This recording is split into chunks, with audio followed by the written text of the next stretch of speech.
The fashion appears to be in dark videos, does it not? Alright, this should be for Elizabethan and Rowan. Though they refuse to have a real-time conversation with me at the moment, at least one of them does. The other one has actually done so, and I have been promised one with complete interruptions as well.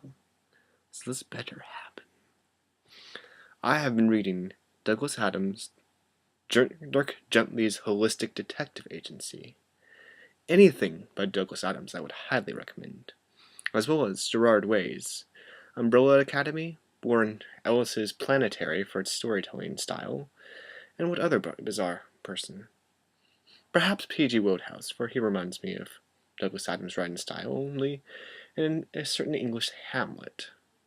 So, I guess next video I shall just comment on the actual book. Nay, I shall do it now, because who has time for otherwise?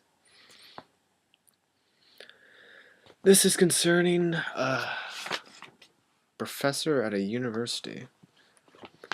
Reg had never actually taught Richard. He had only been his college tutor, which meant in short, he had been in charge of his general welfare, told him when the exams were, and not to take drugs, and so on. Indeed, it was not entirely clear if Reg had taught anybody anything at all, and what, if anything, he would have taught them.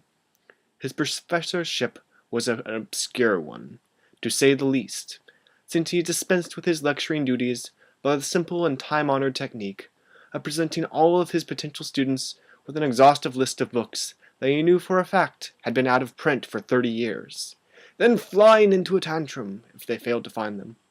No one had ever discovered the precise nature of his academic discipline. He had, of course, long ago taken the precaution of removing all the existent copies of the books on his reading list from the university and college libraries, as a result of which he had plenty of time to do whatever it was he did.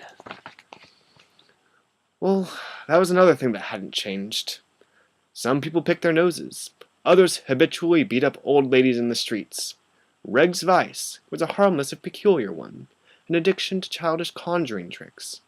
Richard remembered the first time he had been to see Reg with a problem. It was only the normal angst that periodically takes undergraduates into its grip, particularly when they have essays to write. But it seemed a dark and savage weight at the time.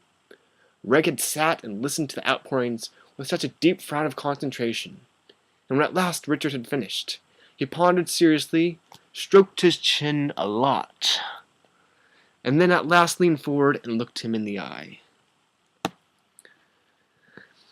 "I suspect your problem," he said, "is that you have too many paperclips up your nose." Richard stared at him. "Allow me to demonstrate," said Reg. Leaning across the desk, he pulled from Richard's nose a chain of 11 paperclips and a small rubber swan. "Ah, the real culprit," he said, holding up the swan. "They come in cereal packets, you know, and cause no end of trouble. Well, I'm glad we've had this little chat, my dear fellow. Please feel free to disturb me again if you have any more such problems." Needless to say, Richard didn't.